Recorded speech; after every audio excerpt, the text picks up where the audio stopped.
My name is Matt, and for this happy hour, I'm going to bring you one of my favorite beverages, the Lion's Tail. This cocktail has a very interesting history. It's a little enigmatic. It was started around the 1930s, and this was during the Prohibition period, but it didn't really have a resurgence until the 2000s. There's a lot of theories as to how this drink was started, but none of them can actually be proven. So one of the coolest ones I found was they say that a bartender left during the Prohibition period, moved to London to continue to produce alcohol. And the case point for this was there's slang for twisting the lion's tail, which means provoking the British. So, like I said, a lot of good theories out there, but no one absolutely knows for sure. So let's talk a little bit about the liqueurs that are included in this. The first one is hands down the big star for me. It's very unique. It's definitely the dominant flavor in the drink. And this is allspice pimento dram. I say allspice dram, pimento dram, they're interchangeable. This comes from the pimento plant. This is a Jamaican pepper plant. You probably had them in olives, pimento stuffed olives. But this is also where the allspice berry comes from. And so I think it's quite interesting to know. What does allspice taste like? It's like cinnamon, it's like nutmeg, it's clove, it's like the best of like pie spice, if you will. So there's a lot of big flavor going on in this. It can overwhelm some things, so you have to be very careful with it. That's not the only thing you want to taste, and some people will say it even makes their mouth go a little numb. But it's delicious. So if you're gonna go out and buy it, there's lots of different variations. This one in particular, the St. Elizabeth, it is a little spicier than normal. It's got a big allspice character to it, and it's either your taste or not your taste. But the best news is you can make this very easily. Classically, this is made with Jamaican pot-stilled rum that's been infused with allspice berries. So you can do this at home. You can just do a normal maceration, take some rum, take some allspice berries, let it sit for a few weeks, and then pour it off, and boom, you have a variation of this. The nice thing about that is you can customize it however you want to do it. You want to slide a little bit of orange zest in there, great, that's your taste. This drink, one of the reasons why the Lion's Tail kind of fell off the map is it wasn't available in the United States for a long time, at least until 2008.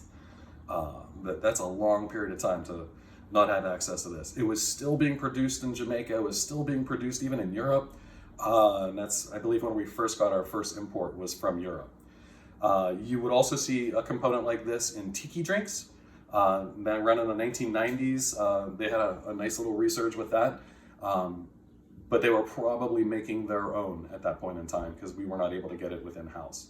So that's pimento dram. Next, let's talk about the whiskey. So when you think about allspice dram, it's made from pot-stilled rum. So the obvious choices that it would get paired with would maybe be another rum, or maybe some cognac or brandy, and so on and so forth. But no, this particular drink uses bourbon or whiskey, which I think is absolutely fantastic. So there's a little bit of conflict there.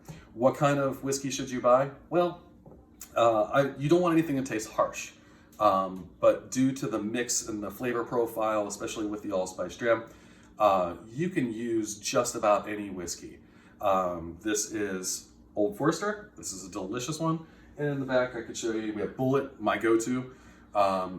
Any whiskey will work in this particular case. They're all gonna taste great.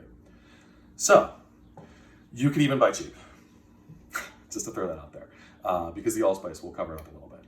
The next ingredient, let's go with lime.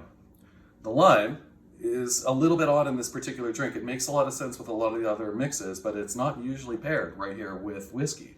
Usually when we think whiskey in the bartending world, we're thinking lemons, right? So this is a very interesting twist to have a lime mixed with bourbon. It's very crazy. Next would be simple syrup. Simple syrup. This is a very simple ratio of 1-to-1 sugar to water.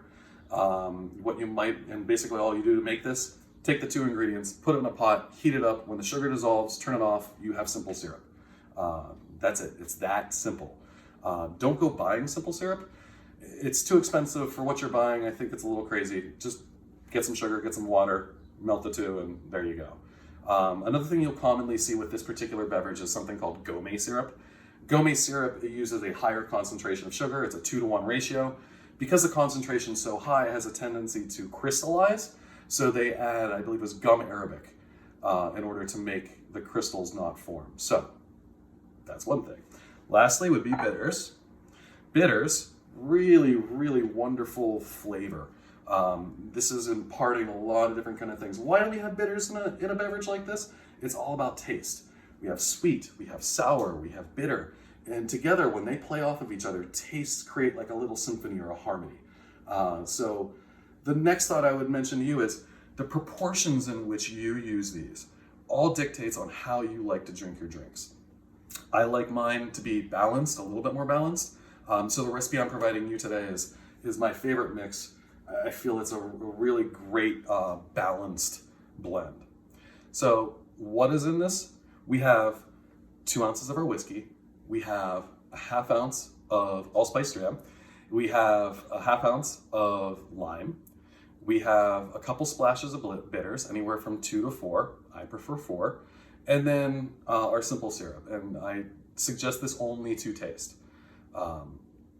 That's our ingredients. When I come back, we're going to mix a cocktail. Let's make some magic. All right, I put a little bit of ice in our shaker, so it's all ready to go. Let me go ahead and start pouring through all of these liqueurs. I have a jigger here. It's a 1 ounce and a 2 ounce. I'm going to just use the 1 ounce even for the halves. It is a graduated cylinder, so you want to pour just slightly past the halfway mark. Anyway, let's start off with our 2 ounces of bourbon. You can either use the 2 ounce side or you can use the 1 ounce side twice. Let's do that just for fun. 1,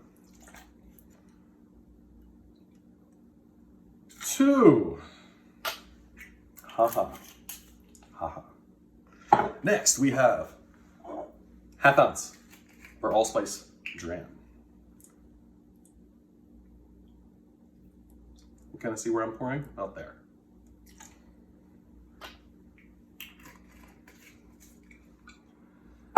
Next, lime. Highly suggest give it a good roll. You really need to break up the cells. It really helps you juice it.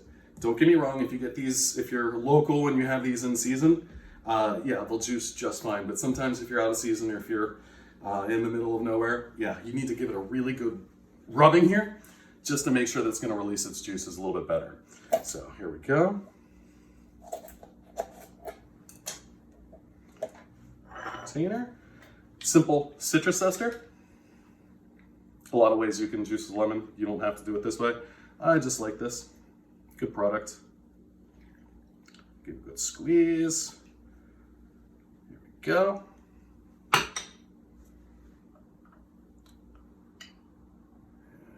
Careful. Yeah, I know. A little bit in there. Again, I like a little acidity. Okay, next, bitters. I like, I said, around 4 splashes or 4 good bursts. I like it a little extra bitter. And I also like mine a little less sweet. So for my simple syrup, just a little splash. And here we go. We're gonna give this a really good shake. I like mine to shake for a decent amount of time. You wanna really make sure you kind of give it a little bit of a dilution. I feel like it opens up a little bit of the bouquet on the liqueurs that we're using. So,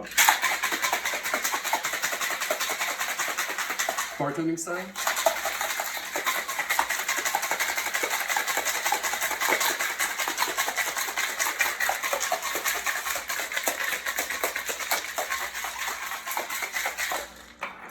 And here we are. So, how's this served? You can serve it in a lot of different glasses. It can be typically done in a cocktail glass. I've seen it in whiskey glasses, which is actually how I prefer to serve mine. I've seen them in the fluted, the saucer champagne glasses. Lots of different kind of ways you can serve this. Do you serve it on the rocks? Do you not serve it on the rocks?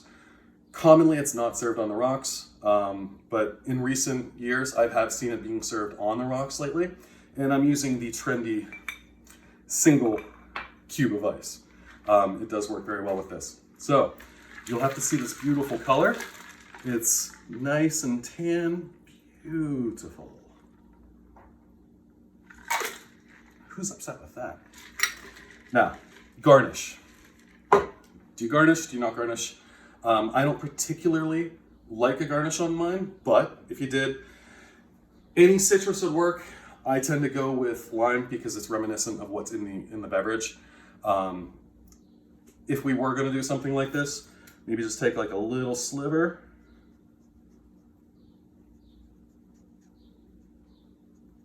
That. And from here,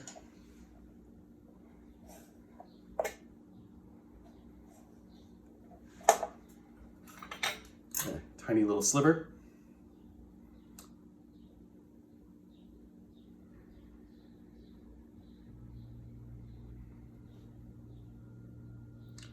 Give it a nice little twist, and it should hold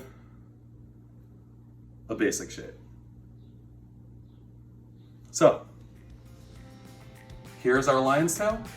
I hope you enjoyed it as much as I do.